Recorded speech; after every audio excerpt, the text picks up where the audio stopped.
Hey, hey, wakey, eggs and bakey, nigga. Let's get this fucking money. Kanye has officially beaten the washed allegations. Let's be so fucking real right now. No one, and I mean no one, saw this album dropping. Ye has been repeatedly teasing us over and over again, dangling music in our faces, all in suckable reach, just for him to pull back and slap us in the face with it for expecting too much.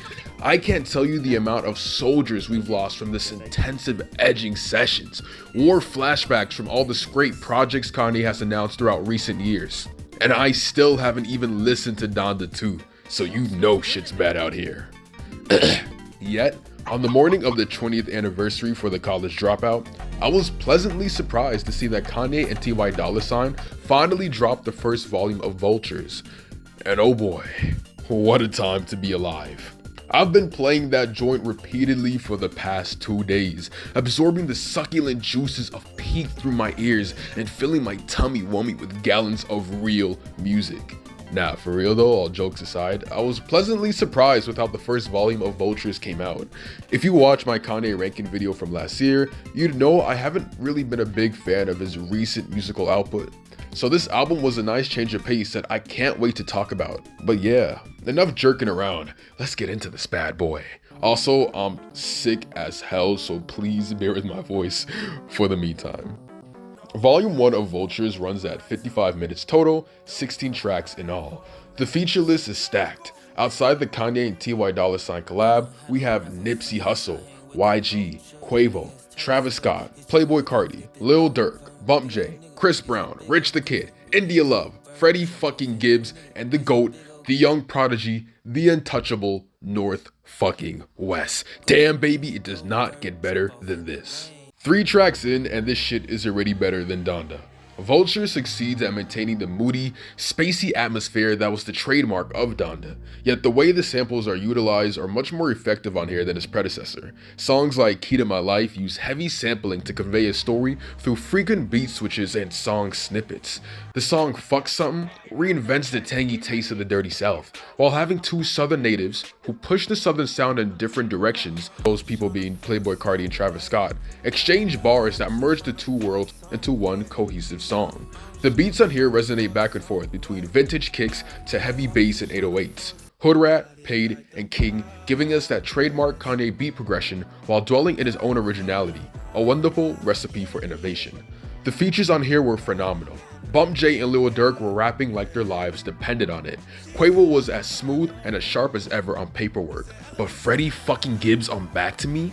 Easiest contender for verse of the fucking year and the shit just started. Shout out to YG for also holding his own on the track Do It. And while I'm not too much of a fan for the style change and evolution of Kanye's lyrical content, T.Y. Dolla $ign really helped elevate the entire feel of this album, proven to be a successful yet crucial and underrated backbone in holding this entire joint together. The chemistry we received on Carnival is some of the best hip-hop exchanges in a while, up there with the energy Really Doe, One Train, and Stick so successfully managed to give off. Everyone came together and did their part in completing this homework assignment, truly something that needs to be marveled and appreciated. Now, unfortunately, towards the back half of this album, it started to slow down in quality, at least to me. Good, Don't Die, and Problematic didn't capture my attention as much as I'd have liked for it to have done, and while I understand the emotional weight they held was valued over the high energy and good feels, at least in my opinion, these tracks could have been executed much better. Maybe something like Runaway, for example, or what Kanye did with anything off of 808s. When it comes to songs that touch such emotional and heavy subject, Kanye prior to this has really done himself a very good job of just expressing himself in a way that really complements the song and brings out all the bright colors and emotions in it. And I just feel like he didn't really do as good as a job on here as he has done in the past. But you know, thankfully King wrapped up this entire project perfectly, and in my opinion, as of right now, it's my favorite Kanye song to date. The fact that this is only volume 1 is pretty exciting and has me stoked for the other 2 volumes to come in the future. For the future volumes though, I need to see different features, different producers, and different themes, you know, to prevent things from sounding too stale and unoriginal. Yet, knowing Kanye and his history of innovation/reinvention, I'm really not worried. He's always been ahead of his time no matter the era we're in. And can we just stop a moment to appreciate the real best part of this album? What's that, you may ask? Here, you're welcome. Vultures sees Kanye coming back to form, in my opinion, giving us some of the best music we've gotten from him in honestly years. It's consistent, moody, dark, and somewhat addicting. The unfiltered mixing gives this project a lot of charm, and the energy brought here from everyone involved is truly felt throughout every inch of this album. With very few lows and generational highs, the first volume of Vultures proved that no matter the time, situation, or era, Kanye will always continue to be leagues above everyone else around him. While I enjoyed every track for the most part, my absolute favorites were Key to My Life, Hood Rat, Do It, Burn, Fuck Some, Vultures, and King. Overall, I'm feeling a solid 8.5 out of 10 for this one. I really enjoy what I heard on here, and it sounds like nothing else out here. Isn't that crazy? You gotta love it, man. But yeah, anyways guys, that's the video for today. A bit shorter, on the shorter side, but you know, thank you so much for all the love y'all been showing me. I really enjoyed this album. I can't wait to hear y'all thoughts on it. It seems kind of polarizing right now on Twitter. I just checked it as I finished this video. It's kind of, you know, all over the place with people's opinions, but that's why I love music. That's why I love discussions. That's why I love YouTube. We can just sit down. We can talk about things we can love. We can exchange ideas back and forth, all that jazz. I love it. So yeah, are you guys looking forward for volume 2 and volume 3? I know I am. I really wish I could hear. You can kind of know the tracks that JPEG Mafia, you know, he was somebody I was really excited for on. You can kind of hear the tracks he was involved in.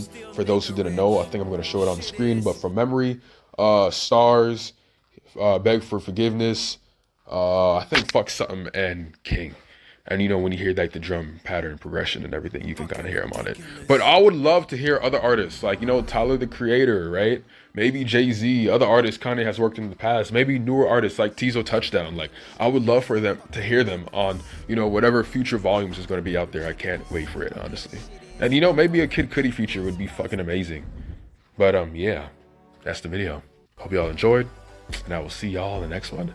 Pray for me in my sickness. Bye-bye! Brother,